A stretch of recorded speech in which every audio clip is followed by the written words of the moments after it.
25 August 2025 দুপুর ঠিক 2:30-টে একটা মিডল ক্লাস ফ্যামিলির দুতলার রুমের ভিতরে গভীর ঘুমে আচ্ছন্ন ছিল 18 বছরের ঈশিতা। হঠাৎ নিঃশব্দে ঘরের দরজা খুলে ভিতরে পা রাখলো এক যুবক। তার নাম দেশরাজ সিং। তার হাতে ছিল লোডেড পিস্তল আর তার চোখে ছিল এক সাইকোপ্যাথিক রিভেঞ্জের আগুন। কেউ কিছু বুঝে ওঠার আগেই সে সোজা এগিয়ে যায় ঘুমিয়ে থাকা ঈশিকার দিকে। তারপর একদম পয়েন্ট ব্ল্যাঙ্ক রেঞ্জ থেকে 3টে back to back bullet direct ঈশিকার মাথায়। উইথিন এ সেকেন্ড একদম নিঝুম হয়ে যায় পুরো ঘরটা। মেঝেতে লুটিয়ে পড়ে 18 বছরের একটি নিষ্পাপ প্রাণ। আর পয়েন্ট ব্ল্যাঙ্ক রেঞ্জ কোল্ড ব্লাডেডলি কিল করার পরেও কিলার কিন্তু ইমিডিয়েটলি প্যানিক করে সেখান থেকে পালিয়ে যায়নি, বরং সিঁড়ি দিয়ে একদম কুল অ্যান্ড ক্যাজুয়ালি নিচে নেমে আসছিল। সেই মুমেন্টে ঈশিকার মা কুসুম দেবী ট্রমাটিক অবস্থায় দৌড়ে উপরে উঠছিলেন। আর তার ঠিক পাশ দিয়েই হেঁটে বেরিয়ে যায় মার্ডারার দেশরাজ। কিন্তু আসল মিস্ট্রি আর শকিং ট্রুথ ঠিক এখান থেকেই স্টার্ট হয়। কেন এত ঠান্ডা মাথায় একটা ঘুমন্ত 18 থেকে 19 বছরের একটি মেয়েকে পয়েন্ট ব্ল্যাঙ্ক রেঞ্জে এক্সিকিউট করলো দেশরাজ? কি এমন সিক্রেট রিভেঞ্জ চলছিল তার মাইন্ডে? আর মার্ডার করার ঠিক আগে সোশ্যাল মিডিয়াতে সে কি ভয়ঙ্কর ওপেন থ্রেট পোস্ট করেছিল? আর এর থেকেও শকিং বিষয়টি হলো, আপনি যদি জানেন এই দেশরাজ কে, তাহলে আপনার গায়ের লোম দাঁড়িয়ে যাবে। যে 18 বছরের মেয়েটিকে সে ঘুমন্ত অবস্থায় ব্যাক টু ব্যাক তার মাথার ভিতরে মেরে তাকে হত্যা করা হয়েছিল, সেই দেশরাজ ওই মেয়েটির এই বয়ফ্রেন্ড ছিল। সো হ্যালো গাইজ, আমি দেবা। আর আজ আমরা কথা বলবো নদিয়ার কৃষ্ণনগরের এমন একটি হাই প্রোফাইল কেস নিয়ে, যা শুনে আপনার মনে হবে এটা কোনো ডার্ক সাইকোলজিক্যাল থ্রিলার মুভির রিভেঞ্জ স্টোরি। একটা 18 থেকে 19 বছরের ছাত্রী যার চোখে ছিল হাজারো স্বপ্ন, কিন্তু একটা রিলেশনশিপ ব্রেকআপের পানিশমেন্ট হিসাবে তার উপরে নেমে এলো এক কোল্ড ব্লাডেড রিভেঞ্জ। কিভাবে শুরু হয়েছিল এই ডার্ক লাভ স্টোরি, আর কিভাবে পুলিশ এই কোল্ড ব্লাডেড কিলারকে ট্রেস করলো? তো চলুন আর কোনো টাইম ওয়েস্ট না করে let's start today's crime story. So guys, আজকের গল্পের ম্যান ক্যারেক্টার হলো 18 থেকে 19 বছরের ঈশিতা মল্লিক। নদিয়ার কৃষ্ণনগর শহরের মল্লিকপাড়া এলাকায় ফ্যামিলির সাথে থাকতো সে। তার পরিবারে ছিল তার বাবা, তার মা আর তার ছোট্ট ভাই। খুব সাধারণ একটি মিডিল ক্লাস ফ্যামিলি। ঈশিতার একটাই ড্রিম ছিল নিজের হার্ডওয়ারের স্টাডি দিয়ে একদিন লাইফে অনেক বড় ডাক্তার হওয়া, মানুষের সেবা করা। নিজের পড়াশোনা আর ডাক্তার হওয়ার স্বপ্ন নিয়ে সে সব সময় ব্যস্ত থাকত। কিন্তু তার এই ড্রিমের মাঝে সাডেনলি এন্ট্রি নেই এক যুবক। তার নাম ছিল দেশরাজ সিং।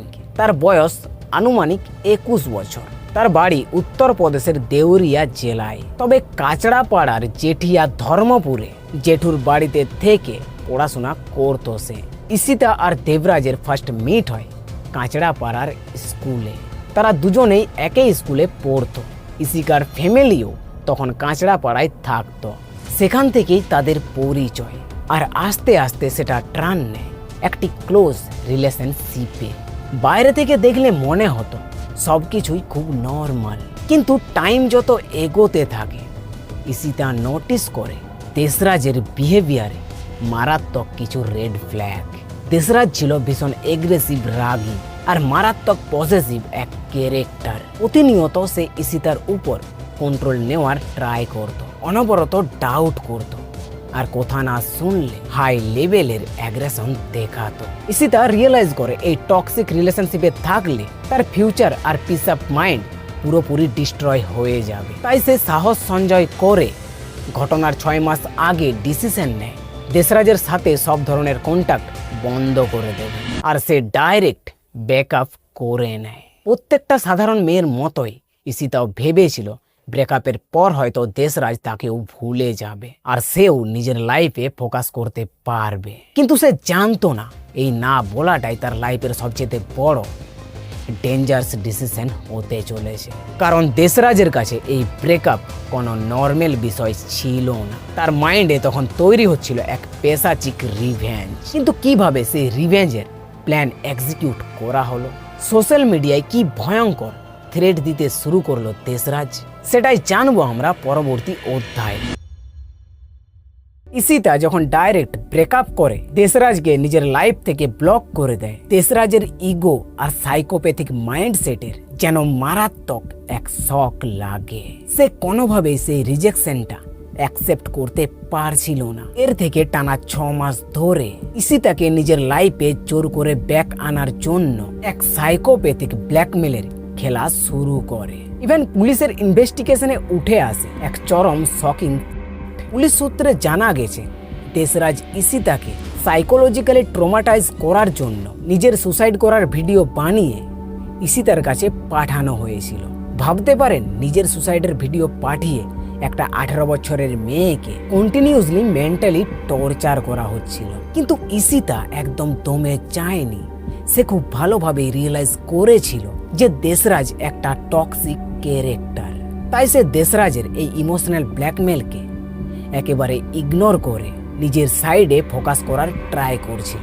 যখন দেশরাজ দেখলো ইমোশনালি ব্ল্যাকমেল আর কাজ করছে না, তখন তার মাইন্ডের সেই টক্সিক মাস্কুলিনিটি আর রিভেঞ্জ এক ভয়ঙ্কর রূপ নেয়। পুলিশ জানায় দেশরাজ নিজের সোশ্যাল মিডিয়া অ্যাকাউন্টে একটা ছবি পোস্ট করে, যেখানে তার কোমরে রাখা ছিল একটা পিস্তল আর ক্যাপশনে লেখা ছিল ডেথ বডি সুন। শুধু সোশ্যাল মিডিয়ায় ছবিটা পোস্ট করে সে শান্ত হয়নি। ঈশিতার ফ্রেন্ডদের থ্রুতে সে লাস্ট মেসেজ পাঠাতে শুরু করে। তদন্তকারীদের মতে এই খুনটা আচমকা রাগের মাথায় নেওয়া ডিসিশন ছিল না। ইট ওয়াজ মেটিকুলাসলি প্ল্যান্ড। পুলিশ জানায় দেশরাজ তার ডায়েরি আর রুটিন আর তার ফ্যামিলির মুভমেন্ট ফলো করছিল।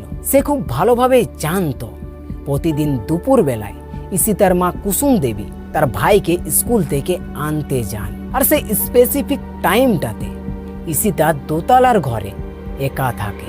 সে ঘুমায় অথচ পড়াশোনা করে, আর ঠিক এই ফাঁকা সময়টাকে নিজের মার্ডার প্ল্যান এক্সিকিউট করার জন্য বেছে নেয়। কিন্তু 25শে আগস্ট দুপুরে সেটি কিভাবে ওই বাড়ির ভিতরে ঢুকলো আর কিভাবে পয়েন্ট ব্ল্যাঙ্ক রেঞ্জ থেকে কিলিং এক্সিকিউট করা হলো, সেটাই জানবো আমরা পরবর্তী অধ্যায়ে। 25শে আগস্ট 2025 আরও 5টা সাধারণ দিনের মতোই কৃষ্ণনগরের মালিকপাড়া একদম শান্ত ছিল। ঈশিতাদের মধ্যবিত্ত পরিবারের দোতলার শান্ত ঘরে ঈশিতা তখন ডিপ স্লিপে। তার মা কুসুম দেবী ততক্ষণে তার ছোট্ট ছেলেকে স্কুল থেকে নিয়ে আসতে বাইরে গেছেন। বাড়ির মধ্যে তখন পুরো ফাঁকা একটা এনভায়রনমেন্ট। আর ঠিক এই নির্দিষ্ট টাইম গ্যাপের অ্যাডভান্টেজটাই কাজে লাগায় সেই কোল্ড ব্লাডেড কিলার। হাতে পিস্তল নিয়ে কোনো আওয়াজ ছাড়াই নিস্তব্ধে সে বাড়িতে ঢুকে পড়ে। সোজাসুজি দোতলায় উঠে ঈশিতার ঘরে পা রাখে সেই দেশরাজ। বিছানায় ঈশিতা তখন কোনো কিছু না জেনেই গভীর ঘুমে আচ্ছন্ন ছিল। কোনো ওয়ার্নিং নেই, কোনো কথা বলার সুযোগ নেই। ঈশিতার একদম কাছে গিয়ে সে পিস্তল ত্যাগ করে সোজাসুজি ঈশিতার মাথায়। পয়েন্ট ব্ল্যাঙ্ক রেঞ্জ থেকে ফার্স্ট ট্রিগার পেশ হতেই এক বিকট গানশট বুলেট সোজা ঈশিতার মাথায় ডান দিকে ঢুকে যায়। তারপর সেকেন্ড শট তার ডান দিকে, আর থার্ড শট মাথার পিছনে। পরপর তিনটে কোল্ড ব্লাডেড শট। মুহূর্তের মধ্যেই রক্তে ভেসে যায় বিছানা আর মেঝের চারিপাশ। স্তব্ধ হয়ে যায় 18 বছরের একটি নিষ্পাপ প্রাণ। আর পোস্টমর্টম রিপোর্টও পরে জানা যায় ঈশিতার মাথায় 3টে বুলেট পাওয়া গেছে, ডান দিকে 2টি আর পিছনে 1টি। আর একটা বুলেট তার মাথার খুলির ভিতরেই আটকে ছিল। এদিকে পরপর 3টা গানশটের আওয়াজ শুনে ঠিক তখনই ছোট ছেলেকে নিয়ে ঈশিতার মা কুসুম দেবী বাড়ি ফিরে শকড হয়ে যান। প্যানিক অবস্থায় তিনি সোজা দোতলার দিকে ছুটে উঠছিলেন। আর ঠিক সেই মুমেন্টে ক্যাজুয়ালি নিচে নেমে আসছিল দেশরাজ। কুসুম দেবী কিছু বুঝে ওঠার আগেই দ্রুত ঈশিতার রুমে গিয়ে দেখেন মেয়েটি রক্তাক্ত অবস্থায় নিথর হয়ে মেঝেতেই পড়ে রয়েছে। মারাত্মক ট্রমার মুখে দাঁড়িয়ে কুসুম দেবী চিৎকার করে ওঠেন। তার চিৎকার শুনে আশেপাশের প্রতিবেশীরা ইমিডিয়েটলি ছুটে আসে। ঈশিতাকে ইমিডিয়েটলি রেস্কিউ করে কৃষ্ণনগর শক্তিনগর হাসপাতালে নিয়ে যাওয়া হয়, কিন্তু ডাক্তাররা তাকে ডেড ডিক্লিয়ার করে দেন। রক্তে ভিজা সেই ঘরে ঈশিতার লাইফ তো চিরতরে স্তব্ধ হয়েই গেল। কিন্তু ক্রাইমটা এক্সিকিউট করার পরে কিভাবে দেশরাজ সেই স্পট থেকে নিখোঁজ হয়ে গেল, আর তার পালানোর পিছনে কোন কোন সিক্রেট মাস্টারমাইন্ড তাকে হেল্প করেছিল, সেগুলোই আমরা জানবো পরবর্তী অধ্যায়ে। 25 আগস্ট ক্রাইমটা এক্সিকিউট করার পর দেশরাজ আর 1 সেকেন্ডের জন্যও স্পটে টাইম ওয়েস্ট করেনি, কারণ এই মার্ডারের পর কিভাবে স্কিপ করতে হবে তার পুরো রুট ম্যাপ সে আগে থেকে রেডি করে রেখেছিল। কৃষ্ণনগর থেকে নিখোঁজ হয়ে সে পালিয়ে যায় উত্তরপ্রদেশের দেউরিয়া এলাকায়, যা ছিল তার পৈতৃক ভিটে। কিন্তু সির্ফ এক স্টেট থেকে অন্য স্টেটে পালিয়ে গিয়ে যে পুলিশের হাত থেকে বাঁচার কোনো চান্স নেই, সেটা সে খুব ভালো করেই জানতো। আর ঠিক এই ক্রুশিয়াল মুমেন্টে এন্ট্রি নেয় তার ফ্যামিলির কয়েকজন সদস্য। দেশরাজের নিজের মামা 43 বছরের কুলদীপ সিং, সে নিজেও উত্তরপ্রদেশের দেউরিয়ারে লোকাল বাসিন্দা। ইনভেস্টিগেশনে ধরা পড়ে কুলদীপ খুব ভালোভাবেই জানতো যে দেশরাজ 18 বছরের একটি মেয়ের মার্ডার করে এসেছে। তা জানা সত্ত্বেও কুলদীপ তাকে শেল্টার দেয়, তাকে পালানোর সাহায্য করে আর পুলিশকে ডাইভার্ট করার চেষ্টা করে। শুধু মামাই নয়, তদন্তে আরও জানা যায় দেশরাজের নিজের বাবা রঘবেন্দ্র প্রতাপ সিং, যিনি বিএসএফ এর হেড কনস্টেবল, তিনিও ছেলেকে পালাতে সাহায্য করেছিলেন। ছেলের পরিচয় বদলে দেওয়ার চেষ্টা করেছিলেন তিনি, কিন্তু ওয়েস্ট বেঙ্গলের পুলিশ হাত গুটিয়ে বসে ছিল না। কৃষ্ণনগরের পুলিশের স্পেশাল টিম ইমিডিয়েটলি উত্তরপ্রদেশে পৌঁছায়, আর ঠিক তখনই পুলিশের জালে ধরা পড়ে যায় দেশরাজের মামা কুলদীপ সিং। তাকে গুজরাটের জামনগর থেকে অ্যারেস্ট করা হয়। কুলদীপকে জালে তুলে কড়া জেরার মুখে পুলিশ পেয়ে যায় দেশরাজের লাস্ট হাইডিং লোকেশন। অবশেষে 31 আগস্ট 2025 ঘটনার ঠিক 6 দিনের মাথায় উত্তরপ্রদেশের মহারাজগঞ্জ জেলায় নর্তনোয়া বেরিয়া বাজার এলাকায় ভারত নেপাল বর্ডারের ঠিক কয়েক কিলোমিটার দূরত্বে ওয়েস্ট বেঙ্গল পুলিশ এবং উত্তরপ্রদেশের পুলিশের যৌথ টিম চারিদিক থেকে স্পটকে ঘিরে ফেলে দেশরাজকে জালে তুলে। পুলিশ অফিসাররা জানান কয়েক ঘন্টা দেরি হলে হয়তো সে নেপাল চলে যেতে পারত। কিন্তু শুধু দেশরাজ আর তার মামাই নয়, এই মার্ডার প্ল্যান আর স্কিপ ডামার পিছনে লুকিয়েছিল তার ফ্যামিলির আরো সদস্যদের ভূমিকা। ঠিক কি ছিল তার বাবার ভূমিকা, আর কিভাবে এই ফ্যামিলির অপরাধের সত্যিটা বাইরে এলো, সেটাই আমরা জানবো পরবর্তী অধ্যায়ে।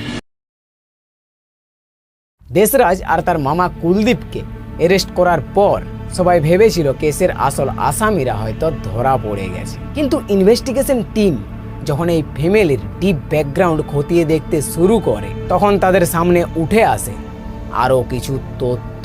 8 সেপ্টেম্বর 2025 রাজস্থানের জয়সলমেরে বিএসএফ এর এক হাই সিকিউরিটি ক্যাম্প থেকে খবর আসে সেখানকার ডিউটিতে থাকা বিএসএফ এর হেড কনস্টেবল রাঘবেন্দ্র প্রতাপ সিংকে অফিসিয়ালি পুলিশের হাতে তুলে দেয় বিএসএফ অথরিটি। আর এই রাঘবেন্দ্র প্রতাপ সিং আর কেউ ছিলেন না, তিনি ছিলেন দেশরাজের নিজের বাবা।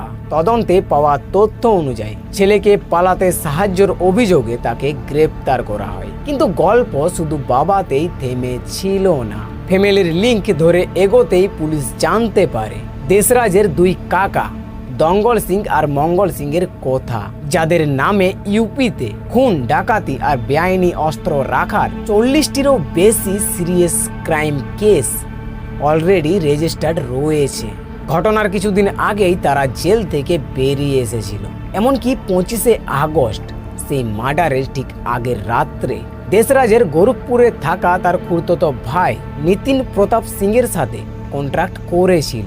তদন্তকারীরা খতিয়ে দেখছে খুনের পরিকল্পনায় নিতিনের কোনো ভূমিকা ছিল কি না, অথচ ঈশিতাকে কিল করার ডিসিশন নেওয়া থেকে শুরু করে অস্ত্র জোগাড় করা আর ক্রাইমের পর কান্ট্রি ছেড়ে পালানোর চেষ্টা করা, এই পুরো ঘটনার পিছনে ছিল ফ্যামিলির একাধিক সদস্যরা। কিন্তু পুলিশের জালে মূল আসামিরা ফাঁস হয়ে যাওয়ার পর কোর্টরুমে শুরু হলো আসল আইনি লড়াই। জেরার সময় ঠিক কি সত্য উগরে দিল দেশরাজ, আর আদালতে দাঁড়িয়ে তার আইনজীবী কিভাবে ঈশিতার পরিবারের দিকেই উল্টা আগুন তুললেন, সেটাই জানবো আমরা পরবর্তী অধ্যায়ে। দেশরাজ আর তার ফ্যামিলির সদস্যদের ধরে আনার পর আদালতে সূত্র প্রমাণের ভিত্তিতে বিচার সুনিশ্চিত করাটাই ছিল পুলিশের মেন টার্গেট। কারণ আসামিরা যতই হাই প্রোফাইল ফ্যামিলির সাপোর্ট পাক না কেন, আইনের চোখে ওয়াটার টাইট এভিডেন্স ছাড়া সাজা দেওয়া অসম্ভব। তাই কৃষ্ণনগর থানার ইনভেস্টিগেশন টিম দ্রুত শুরু করে আইনি মেকানিজম। 3 সেপ্টেম্বর 2025 কৃষ্ণনগর জেলা সংশোধনাগারে আয়োজন করা হয় এক অত্যন্ত ক্রুশিয়াল টিআই প্যারেড। ম্যাজিস্ট্রেটের প্রেজেন্সে করা পাহারায় সেখানে নিয়ে যাওয়া হয় ঈশিতার মা কুসুম দেবী এবং তার ছোট ভাইকে। একাধিক সমবয়সী যুবকের মাঝে দেশরাজকে দাঁড় করিয়ে রাখা হয়েছিল। নিজের মেয়ের হত্যাকারীকে দেখার সাথে সাথেই ঈশিতার মা কুসুম দেবী এক মুহূর্তও না ভেবে সোজা দেশরাজের দিকে আঙ্গুল তুলে তাকে একদম নির্ভুলভাবে আইডেন্টিফাই করেন। তিনি নিশ্চিত করেন 25 আগস্ট দুপুরে রক্তে ভেসে যাওয়া মেয়ের ঘরের সিঁড়ি দিয়ে ঠিক এই যুবকটাই নেমে এসেছিল। ঈশিতার ছোট ভাইও তাকে ম্যান আসামি হিসেবে কনফার্ম করে। তবে কোর্টরুমে ট্রায়াল শুরু হতেই কেসটা এক শকিং টার্ন নেয়। দেশরাজের ডিফেন্স আইনজীবী আদালতে দাঁড়িয়ে পুলিশের পুরো ইনভেস্টিগেশনকে চ্যালেঞ্জ করে বসেন। তবে এই কাউন্টার আর্গুমেন্টের মুখে দাঁড়িয়ে কৃষ্ণনগরের এসপি অমরনাথ এক অফিসিয়ালি স্টেটমেন্ট দেন। তিনি জানান দেশরাজ অ্যাক্ট অফ ভায়োলেন্স ছিল। পার্সোনাল ফ্রাস্ট্রেশন থেকে 6 মাস আগে সম্পর্ক প্রত্যাখ্যাত হওয়ায় এই অপরাধের মোটিভ হয়ে দাঁড়ায়। বর্তমানে সব প্রমাণের উপরে ভিত্তি করে কেসের হিয়ারিং স্পিড ট্রেকে এগিয়ে চলেছে। ঘটনার 78 দিন পর 11 নভেম্বর 2025 কৃষ্ণনগর পুলিশ আদালতে জমা দেন প্রায় 300 পৃষ্ঠার চার্জশিট। চার্জশিটে মূল অভিযুক্ত হিসেবে রয়েছে 3 জন: ঈশিতার প্রেমিক দেশরাজ সিং এবং মামা কুলদীপ সিং। তাদের বিরুদ্ধে খুন, তথ্য প্রমাণ লুপাট, সংগঠিত অপরাধ সহ অস্ত্র আইনে অভিযোগ আনা হয়েছে। বর্তমানে এই মামলার বিচার প্রক্রিয়া ফাস্ট ট্র্যাক কোর্টে চলছে। আজ যখন কৃষ্ণনগরের ঈশিতা মল্লিক কেসের পুরো সত্যটা যখন শুরু থেকে শেষ পর্যন্ত অ্যানালাইজ করি, নিজের অজান্তেই মনটা এক অদ্ভুত ভারে অবশ হয়ে যায়। একটি 18 বছরের নিষ্পাপ মেয়ে, যার চোখে ছিল ডাক্তার হয়ে হাজার হাজার মানুষের জীবন বাঁচানোর স্বপ্ন, সে হয়তো ভাবতেই পারেনি যে ছেলেটাকে সে এক সময় বিশ্বাস করেছিল সেই মানুষটাই একদিন নিজের ক্ষোভ মেটাতে তার কপালে পিস্তল ঠেকিয়ে দেবে। আজ পুলিশ আসামিদের গ্রেপ্তার করেছে, চার্জশিট জমা দিয়েছে। আইনি লড়াইয়ে হয়তো একদিন অপরাধীরা শাস্তি পাবে, কিন্তু প্রশ্ন হলো যে ফ্যামিলিটা তাদের 18 বছরের সন্তানকে এভাবে রক্তে ভেসে যেতে দেখলো, তাদের সেই লাইফ টাইম ট্রমা কি কোনো বিচার দিয়ে পূরণ করা সম্ভব? আজ আমাদের সমাজ আর এই জেনারেশনের কাছে কিছু সোজা কিন্তু খুবই কঠিন প্রশ্ন রেখে গেলাম। একটা রিলেশনশিপে যদি কোনো মেয়ে বুঝতে পারে সেই সম্পর্কটা সম্পূর্ণ টক্সিক, আর সেখান থেকে সে যদি বেরিয়ে আসতে চায়, তবে তার না বলাটা কি আমাদের সমাজে অপরাধ? একটা মেয়ের না বলার অপরাধ কি তাকে জীবনে বলি চড়াতে বাধ্য করবে? আমরা কি আমাদের নতুন জেনারেশনকে শিখাতে পারছি যে না মানে না?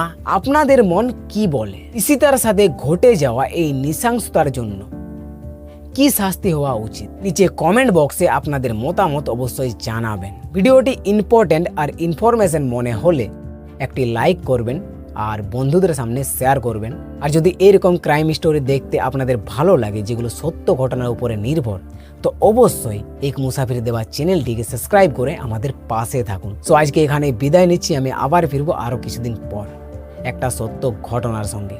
ততদিন ভালো থাকুন, সুস্থ থাকুন আর অবশ্যই সবার থেকে সচেতন থাকুন। সো জয় হিন্দ, জয় ভারত।